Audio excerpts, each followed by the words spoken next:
हिमाचल प्रदेश विधानसभा के शीतकालीन सत्र के तीसरे दिन भी विपक्ष ने सदन में जमकर हंगामा किया।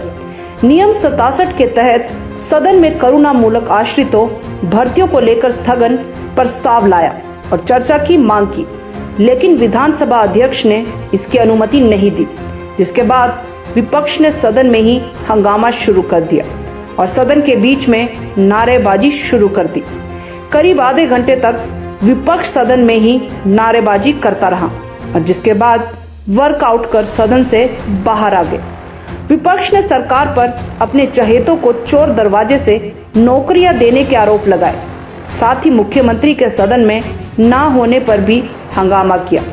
कांग्रेस के विधायक और पूर्व मंत्री रामलाल ठाकुर ने कहा कि करुणामूलक आश्रित अनशन पे बैठे हैं और सरकार कोई सुध नहीं ले रही है, वहीं चोर दरवाजे से मुख्यमंत्री 5000 पद भर रही है।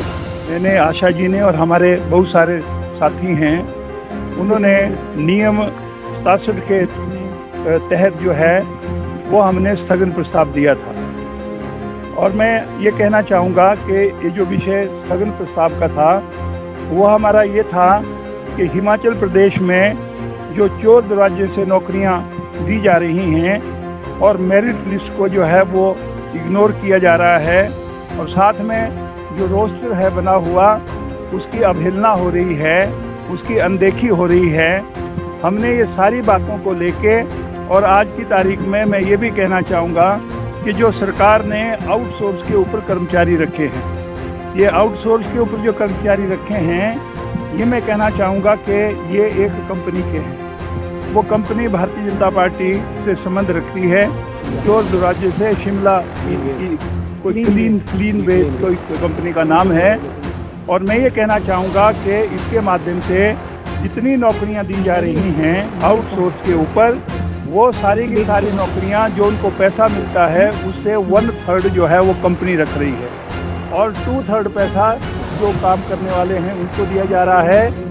बड़े पैमाने के ऊपर जो है वो भ्रष्टाचार हो रहा है, चाहे वो बिजली विभाग के कर्मचारी है, स्वास्थ्य विभाग के कर्मचारी है, IPS विभाग के कर्मचारी हैं। वहाँ पे मैं ये कहना चाहूँगा कि बड़े पैमाने पे ये इस प्रकार की चोर बाजारी हो रही है।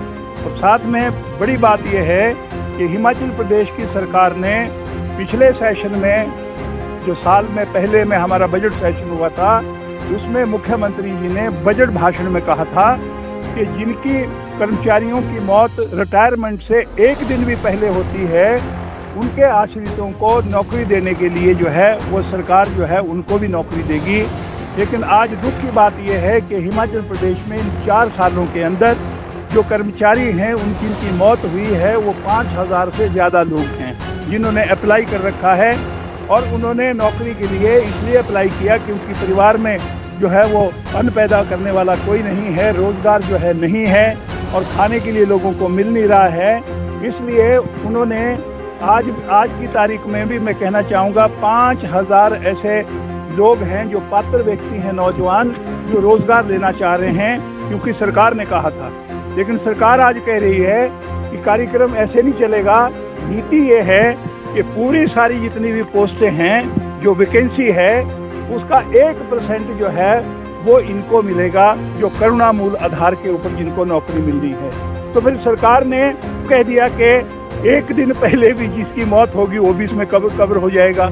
और पिछले हमने विधानसभा सत्र में पूछा था तो ये जवाब नहीं दे पाए कि इसमें करुणामूल आधार के ऊपर कितने लोगों को नौकरियां मिली, उसका जवाब भी नहीं मिल पाया।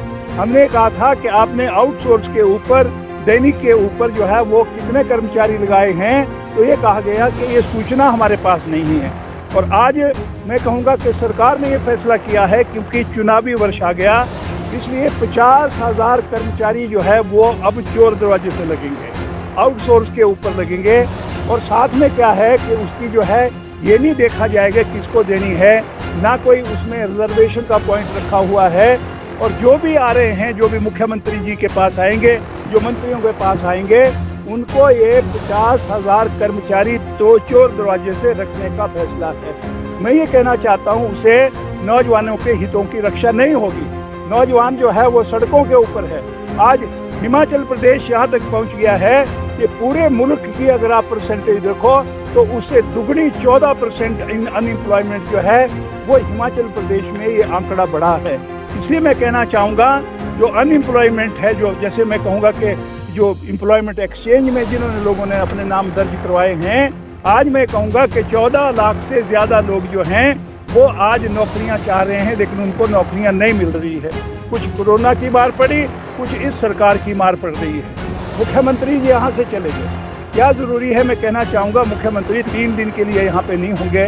कहाँ पे गए हैं वो जाने, कौन से फंक्शन में गए हैं, कहाँ पे देवी देवताओं को मनाने गए हैं, कहाँ पे दिल्ली वालों को मनाने गए हैं। क्योंकि ये जो चुनाव हुए पीछे, इन चुनावों में हिमाचल प्रदेश के लोगों ने बता दिया कि पार्लियामेंट का चुनाव जो था वो बाई इलेक्शन हमारा, वो भी कांग्रेस पार्टी के हक में, जहाँ के मुख्यमंत्री खुद हैं मंडी पार्लियामेंट्री कॉन्स्टिट्यूंसी, और 3 हमारे, एक कांगड़ा से, एक अर्की से और एक शिमला से, जो 3 हमारे और बाई इलेक्शन हुए, चारों कॉन्स्टिट्यूंसी से कांग्रेस पार्टी जीती है। इसलिए मैं कहना चाहूँगा कि आज इनको कोई विश्वास नहीं है सत्ता में रहने का। मुख्यमंत्री जी यहाँ से भाग के जा रहे हैं, लेकिन उनको चाहिए ये था कि चुप करके जो है वो अपना रेजिग्नेशन देते, जनता के दरवाजे में जाते और पूछते लोगों को ये सड़क के अंदर है।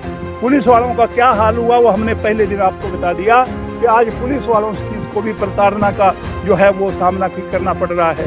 पुलिस वालों ने वर्दी में आके मुख्यमंत्री के जो घेराव किया है। आज मैं ये आपसे कहना चाहूँगा, जहाँ की पुलिस से भी मान लो इस प्रकार का व्यवहार हो रहा है। यहाँ पे कल मंत्री जी बोल गए, मैं उस टाइम भी कहा। शिमला से संजू चौधरी की रिपोर्ट।